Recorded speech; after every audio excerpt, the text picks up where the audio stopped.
بسم اللہ الرحمن الرحیم۔ السلام علیکم پیارے دوستو، آج کی ویڈیو میں ہم جس جلیل القدر صحابی کا تذکرہ آپ کے ساتھ کرنے جا رہے ہیں ان کا نام حضرت ابو ایوب انصاری رضی اللہ تعالی عنہ ہے۔ اس جلیل القدر صحابی کا نام خالد بن زید تھا اور آپ بنو نجار قبیلہ سے تعلق رکھتے تھے۔ آپ کی کنیت ابو ایوب تھی اور انصار مدینہ میں سے ہونے کی وجہ سے انہیں انصاری کہا جاتا تھا۔ انہیں یہ بھی اعزاز حاصل تھا کہ ہجرت کر کے جب رسول اللہ صلی اللہ علیہ وآلہ وسلم مدینہ منورہ پہنچے تو عارضی رہائش کے لیے انہی کا گھر منتخب کیا۔ جب نبی اکرم صلی اللہ علیہ وآلہ وسلم مدینہ منورہ پہنچے تو اہلیان مدینہ آپ کے ساتھ بڑی محبت سے پیش آئے۔ وہ سب آپ کے لیے چشم برا تھے۔ آپ کی آمد پر سب نے فراخی دل کا ثبوت دیا اور اپنے گھروں کے دروازے کھول دیے تاکہ جس گھر کو آپ پسند کریں اس میں رہائش اختیار کر لیں۔ لیکن رسول اللہ صلی اللہ علیہ وآلہ وسلم نے مدینہ کے قریب وادی قباء میں چند دن قیام کیا اور وہاں ایک مسجد تعمیر کی۔ یہ تاریخ اسلام کی وہ پہلی مسجد ہے جس کی بنیاد رسول اللہ صلی اللہ علیہ وآلہ وسلم نے اپنے دست مبارک سے رکھی، جو آج مسجد قباء کے نام سے معروف ہے۔ وادی قباء میں کچھ عرصہ قیام کرنے کے بعد آپ صلی اللہ علیہ وآلہ وسلم نے مدینہ منورہ کا رخ کیا۔ یثرب کے سردار راستے میں کھڑے آپ کا انتظار کر رہے تھے۔ ہر ایک کی یہ دلی تمنا تھی کہ رسول اللہ صلی اللہ علیہ وآلہ وسلم کی میزبانی کا شرف حاصل ہو۔ ہر سردار آپ کی خدمت اقدس میں یہی مطالبہ کرتا کہ آپ میرے ہاں قیام کریں۔ آپ صلی اللہ علیہ وآلہ وسلم سب کو یہی ارشاد فرماتے، میری اونٹنی کا راستہ چھوڑ دو، یہ اللہ کی جانب سے مامور ہے۔ اونٹنی مسلسل چلتی رہی، سب کی آنکھیں اس کی طرف لگی ہوئی تھی۔ دلوں میں ایک ہی شوق سمایا ہوا تھا کہ کسی طرح رسول اللہ صلی اللہ علیہ وآلہ وسلم کی میزبانی کا شرف حاصل ہو جائے۔ جب اونٹنی ایک گھر کے سامنے سے گزر جاتی تو اس گھر والے غمگین ہو جاتے اور اس سے اگلے گھر والوں کو امید کی کرن نظر آنے لگتی، لیکن اونٹنی مسلسل اپنے حال میں مست چلتی جا رہی تھی۔ لوگ اس کے پیچھے رواں دواں تھے۔ ہر ایک کے دل میں یہ شوق تھا کہ وہ اس خوش قسمت کو دیکھے جس کے نصیب میں یہ دولت آتی ہے۔ ہوا یہ کہ اونٹنی حضرت ابو ایوب رضی اللہ تعالی عنہ کے گھر کے سامنے کھلی فضا میں بیٹھ گئی، لیکن رسول اللہ صلی اللہ علیہ وآلہ وسلم اس سے نیچے نہ اترے۔ تھوڑی ہی دیر بعد وہ اٹھی اور دوبارہ چلنے لگی اور رسول اللہ صلی اللہ علیہ وآلہ وسلم اس کی لگام تھامے ہوئے تھے۔ پھر جلدی ہی دوبارہ اسی پہلی جگہ پر آ کر بیٹھ گئی۔ اس موقع پر حضرت ابو ایوب کا دل خوشی سے باغ باغ ہو گیا۔ فوراً رسول اللہ صلی اللہ علیہ وآلہ وسلم کو خوش آمدید کہا اور اتنے خوش ہوئے گویا دنیا کے خزانے ہاتھ لگ گئے۔ آپ صلی اللہ علیہ وآلہ وسلم کا سامان اٹھایا اور اپنے گھر کی طرف چل دیے۔ حضرت ابو ایوب انصاری رضی اللہ تعالی عنہ کا گھر 2 منزلہ تھا۔ بلائی منزل کو خالی کر دیا تاکہ رسول اللہ صلی اللہ علیہ وآلہ وسلم اس میں قیام کریں، لیکن نبی اکرم صلی اللہ علیہ وآلہ وسلم نے رہائش کے لیے نچلی منزل کو ترجیح دی۔ حضرت ابو ایوب انصاری رضی اللہ تعالی عنہ نے آپ صلی اللہ علیہ وآلہ وسلم کے حکم کی تعمیل کرتے ہوئے جہاں آپ صلی اللہ علیہ وآلہ وسلم نے رہنا پسند کیا وہیں انتظام کر دیا۔ جب رات ہوئی رسول اللہ صلی اللہ علیہ وآلہ وسلم بستر پر لیٹ گئے تو حضرت ابو ایوب انصاری رضی اللہ تعالی عنہ اور ان کی اہلیہ بالائی منزل پر چلے گئے، لیکن فوراً خیال آیا کہ افسوس، ہم کیا کر بیٹھے ہیں؟ کیا ہمارے آقا رسول اللہ صلی اللہ علیہ وآلہ وسلم نیچے آرام کریں گے؟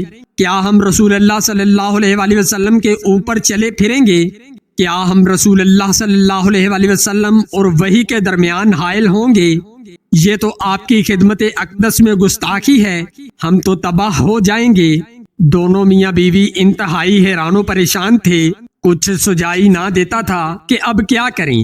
دلی سکون جاتا رہا اور پریشانی کے عالم میں دیوار کے ساتھ لگ کر بیٹھے اسی غم میں پریشان رہے اور اس بات کا خیال رکھا کہ وہ کمرے کے درمیان نہ چلیں۔ جب صبح ہوئی تو حضرت ابو ایوب انصاری رضی اللہ تعالی عنہ نے نبی اکرم صلی اللہ علیہ وآلہ وسلم کی خدمت میں عرض کی، یا رسول اللہ صلی اللہ علیہ وآلہ وسلم، باخدا آج رات ہم دونوں رات بھر جاگتے رہے، ایک لمحہ بھی سو نہ سکے۔ آپ نے دریافت فرمایا وہ کیوں؟ عرض کی ہمارے دل میں احساس پیدا ہوا کہ ہم چھت کے اوپر ہیں اور آپ نیچے تشریف فرما ہیں۔ ہم دیوار کے ساتھ چمٹ کر بیٹھے رہے کہ اگر ہم چھت پر چلیں گے تو چھت کی مٹی آپ پر پڑے گی جو آپ کو ناگوار گزرے گی، اور دوسری بات یہ ہے کہ ہم آپ اور وہی کے درمیان حائل ہو گئے ہیں۔ یہ باتیں سن کر رسول اللہ صلی اللہ علیہ وآلہ وسلم نے ارشاد فرمایا ابو ایوب غم نہ کرو، نیچے رہنا میرے لیے آرام دہ ہے، کیونکہ ملاقات کی غرض سے کثرت سے لوگوں کی آمد و رفت ہے۔ حضرت ابو ایوب انصاری رضی اللہ تعالی عنہ فرماتے ہیں ہم نے رسول اللہ صلی اللہ علیہ وآلہ وسلم کا حکم مان لیا، لیکن ایک کھنک رات میں ہمارا مٹکا ٹوٹ گیا اور پانی چھت پر بہہ گیا۔ میں اور میری بیوی جلدی جلدی لحاف سے خشک کرنے لگے کہ کہیں یہ پانی نیچے ٹپک کر رسول اللہ صلی اللہ علیہ وآلہ وسلم تک نہ پہنچ جائے۔ جب صبح ہوئی تو میں رسول اللہ صلی اللہ علیہ وآلہ وسلم کی خدمت میں حاضر ہوا۔ میں نے عرض کی یا رسول اللہ صلی اللہ علیہ وآلہ وسلم، میرے ماں باپ آپ پر قربان ہو، مجھے اچھا نہیں لگتا کہ میں اوپر رہوں جبکہ آپ نیچے تشریف فرما ہو۔ پھر میں نے رات مٹکا ٹوٹنے کا واقعہ بھی سنایا۔ آپ نے میری التجا کو قبول فرما لیا۔ آپ بلائی منزل میں جلوہ افروز ہونے پر رضامند ہو گئے اور ہم نچلی منزل پر منتقل ہو گئے۔ نبی اکرم صلی اللہ علیہ وآلہ وسلم تقریباً 7 ماہ تک حضرت ابو ایوب انصاری رضی اللہ تعالی عنہ کے گھر میں قیام پذیر رہے۔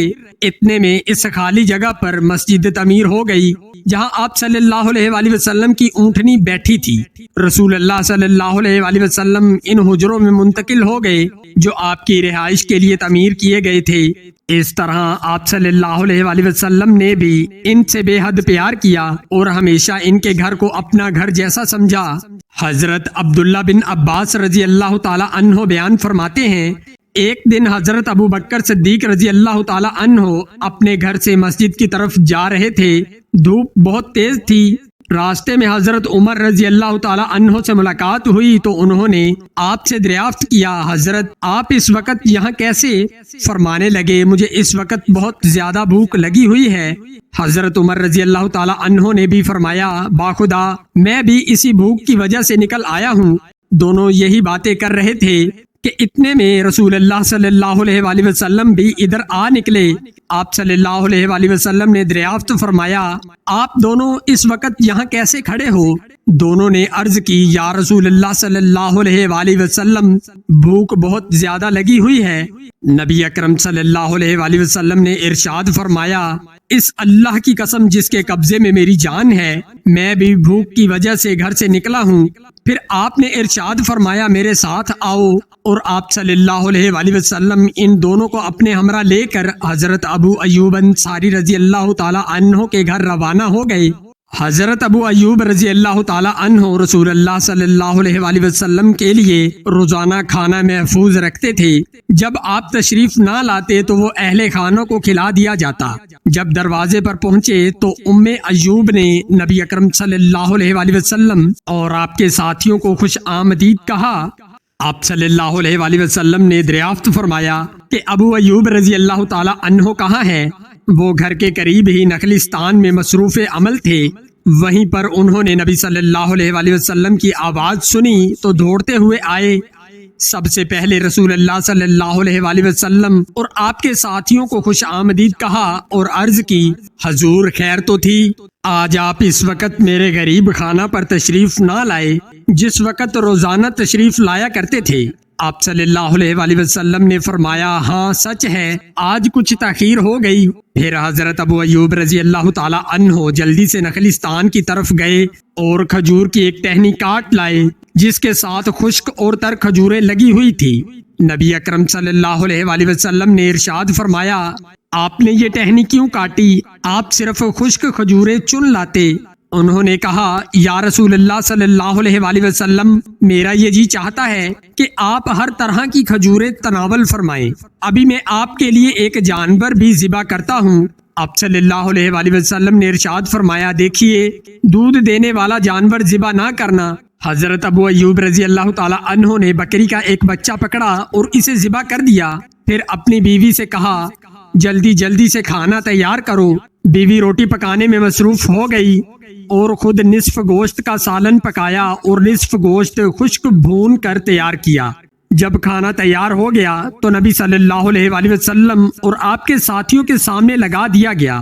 سب سے پہلے رسول اللہ صلی اللہ علیہ وآلہ وسلم نے گوشت کا ایک ٹکڑا لیا اور روٹی پر رکھ کر ارشاد فرمایا، ابو ایوب، یہ میری بیٹی فاطمہ کے پاس لے جاؤ، کئی دن سے اسے اس طرح کا کھانا نصیب نہیں ہوا۔ پھر سب نے مل کر کھانا تناول کیا۔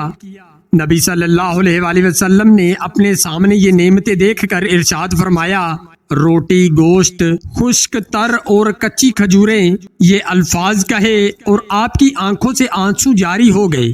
ارشاد فرمایا، اللہ کی قسم جس کے قبضہ میں میری جان ہے، یہی تو وہ نعمتیں ہیں جس کے متعلق قیامت کے دن تم سے پوچھا جائے گا۔ جب تمہیں اس قسم کی کوئی نعمت ملے تو کھاتے وقت بسم اللہ کہو، اور جب کھا چکو تو ان الفاظ سے اللہ کا شکر ادا کرو۔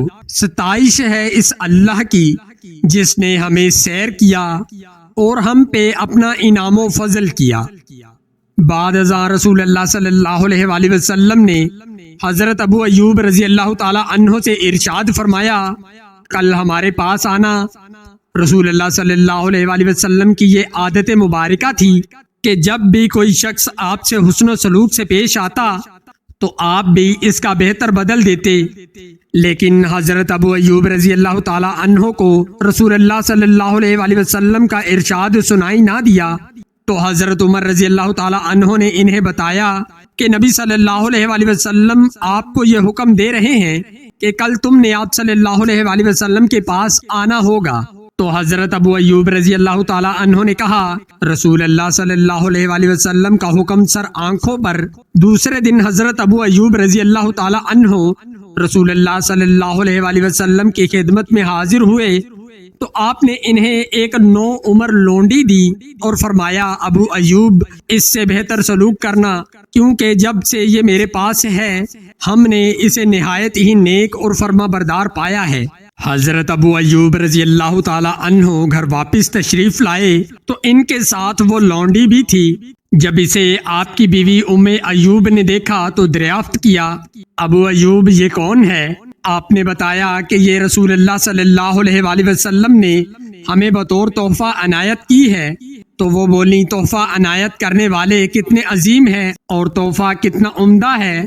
انہوں نے یہ بھی بتایا، رسول اللہ صلی اللہ علیہ وآلہ وسلم نے ہمیں اس کے ساتھ بہتر سلوک کرنے کی تلقین کی ہے۔ بیوی نے دریافت کیا کہ ہم کیا کریں اور کس طرح رسول اللہ صلی اللہ علیہ وآلہ وسلم کی وصیت پر عمل کریں؟ آپ نے فرمایا، میرے خیال میں رسول اللہ صلی اللہ علیہ وآلہ وسلم کی وصیت پر اسی صورت میں عمل ہو سکتا ہے کہ ہم اسے آزاد کر دیں۔ وہ فوراً بولی، آپ نے بالکل درست سوچا، اللہ آپ کو توفیق عطا فرمائے۔ پھر اسے آزاد کر دیا گیا۔ حضرت ابو ایوب انصاری رضی اللہ تعالی عنہ زمانہ جنگ میں زندگی بھر غازی بن کر رہے۔ آپ کے متعلق یہ بات مشہور تھی کہ رسول اللہ صلی اللہ علیہ وآلہ وسلم کے عہد مبارک سے حضرت معاویہ رضی اللہ تعالی عنہ کے عہد حکومت تک جتنی بھی جنگیں لڑی گئی، آپ سبھی میں شریک ہوئے۔ آپ کی آخری جنگ وہ ہے جس میں حضرت امیر معاویہ رضی اللہ تعالی عنہ نے اپنے بیٹے کی قیادت میں ایک لشکر قسطنطنیہ روانہ کیا۔ تو اس وقت حضرت ابو ایوب رضی اللہ تعالی عنہ عمر رسیدہ تھے، لیکن اس کے باوجود آپ لشکر اسلام میں بخوشی شریک ہوئے اور اللہ کی راہ میں سمندر کی موجیں چیرتے ہوئے آگے بڑھتے گئے۔ دشمن کے مقابلہ میں ابھی چند دن ہی گزرے تھے کہ حضرت ابو ایوب انصاری رضی اللہ تعالی عنہ بیمار ہو گئے۔ بیماری نے ایسی شدت اختیار کی کہ آپ لڑائی میں شریک نہ ہو سکے۔ سپہ سالار لشکر آپ کی تیمارداری کے لیے آئے اور دریافت کیا کہ کوئی خواہش ہو تو فرمائیں۔ آپ نے یہ ارشاد فرمایا، لشکر اسلام کو میرا سلام کہنا اور مجاہدین سے کہنا کہ ابو ایوب کی تمہیں وصیت ہے کہ دشمن کی سرزمین میں پیش قدمی کرتے ہوئے آخری حد تک پہنچنا اور میری لاش کو اپنے ساتھ اٹھائے لیتے جانا اور مجھے قسطنطنیہ کی دیوار کے نزدیک دفن کرنا۔ یہ الفاظ کہے اور اللہ کو پیارے ہو گئے لشکر اسلام نے رسول اللہ صلی اللہ علیہ وآلہ وسلم کے اس جلیل القدر صحابی کی تجویز منظور کرتے ہوئے دشمن پر پے در پے حملے کیے، یہاں تک کہ قسطنطنیہ کی دیواروں تک پہنچنے میں کامیاب ہو گئے، جبکہ حضرت ابو ایوب رضی اللہ تعالی عنہ کے جسد خاکی کو اپنے ساتھ اٹھائے ہوئے تھے۔ دیوار قسطنطنیہ کے سائے میں ان کے لیے قبر کھود دی گئی اور بڑے اعزاز و اکرام کے ساتھ سپرد خاک کر دیا گیا۔ اللہ تعالی حضرت ابو ایوب انصاری رضی اللہ تعالی عنہ پر رحم کرے۔ آپ نے اللہ کی راہ میں غازی کا کردار ادا کرتے ہوئے جہاد فی سبیل اللہ کی خاطر تیز ترار گھوڑوں پر اس وقت بھی سواری کی جبکہ آپ کی عمر 80 سال تھی۔